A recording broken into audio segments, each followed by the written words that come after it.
Kapitulli 5. Arritën në bregun tjetër të liqenit në vendin e Gerasenëve, dhe menjëherë, sapo doli Jezui nga varka, erdhi nga varreza tek ai një njeri i pushtuar nga një shpirt i ndyrë. Ai banonte në varreza dhe askush nuk mund ta lidhte më as me zinxhir, sepse disa herë e kishin lidhur me pranga e zinxhir, por ai i kishte kputur zinxhirët dhe i kishte thyer prangat dhe askush nuk mund ta zbuste dot. Natë ditë rrinte në përvarre e në përmale duke bërtitur e duke goditur veten me gur. Kur e pa Jezuin nga larg, ai vrapoi, ra në gjunjë para tij dhe thirrri me zë të lartë. Çfarë ke me mua, o Jezu, o Biri i Perëndis më të lartë? Të përbej për Perëndin, mos më mundo. Jezui i tha: Shpirti i ndyrë, dil nga ky njeri. Dhe e pyeti: Si e ke emrin? Ai ju përgjigj: Emri im është Legion, sepse jemi shumë. Dhe djalli i lutej shumë Jezuit që të mos e dëbonte jashtë atij vendi. Aty pranë malit gjendej një tufë e madhe derrash që po kullosnin. Shpirtrat e ndyrë ju lutun Jezuit e i thanë: Na dërgo të hyjmë te derrat. Dhe ai i lejoi. Atëherë shpirtrat e ndyrë me të dalë prej tij u futën te derrat dhe tufa që gati arrinte numrin 2000 u hodh nga humnera në liqen e u mbyt.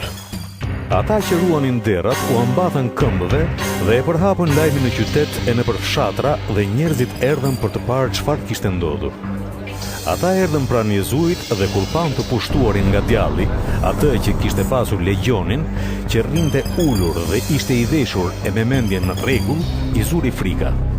Ata që kishin parë ngjarjen u treguan se çfarë kishte ndodhur me të pushtuarin nga djalli dhe me derrat.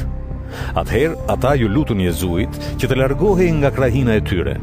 Ndërsa Jezui po hipte në varg, njeriu që kishte qenë i pushtuar nga djalli i lutej që të rrinte me të.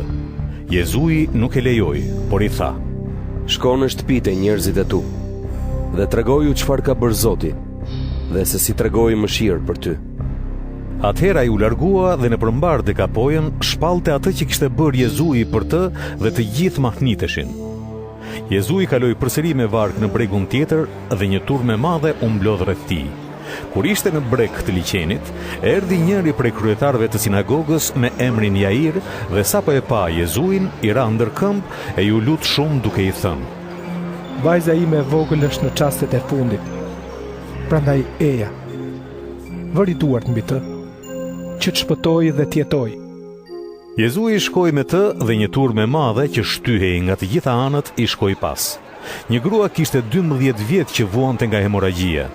Ajo kishte hequr shumë nga mjek të ndryshëm dhe kishte shpenzuar gjithçka që kishte pa kur farë dobie, dhe sa vinte e përkeqësohej.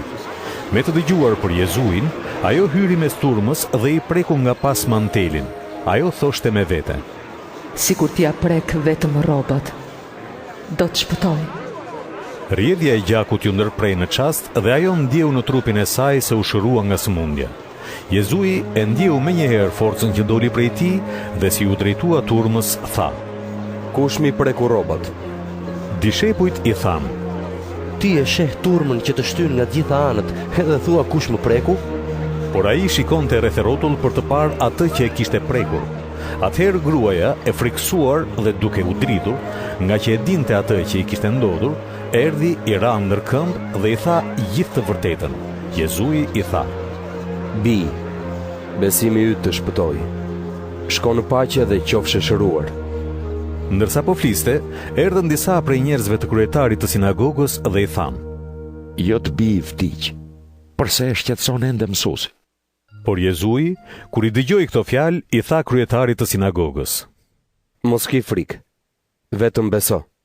Dhe nuk lejoi askënd ta shoqëronte përveç Pjetrit, Jakobit e Gjonit, vëllait të Jakobit. Si arritën në shtëpinë e kryetarit të sinagogës, Jezui pa rrëmuj dhe njerëz që qanin e vajtonin me zë të lartë. Kur hyri, u tha: Përse bërtisni e qani? Fëmia nuk ka vdekur, por po fle. Ata e përqeshën, por ai i nxorri të gjithë përjashta, mori me vete baban dhe nënën e fëmijës dhe ata që e shoqëronin dhe hyn atje ku ishte fëmia. Ai e kapi fëmijën për dorë dhe i tha: Talitha kum, që përkthehet: Vashës, unë po të them ngrihu. Vajza e vogël u ngrit menjëherë dhe filloi të este. Ajo ishte 12 vjeçe. Të gjithu abitën pa mas. Jezui i urdhëroi rreptësisht që askush të mos e merrte vesh këtë gjë dhe u tha që t'i jepnin për të ngrënë.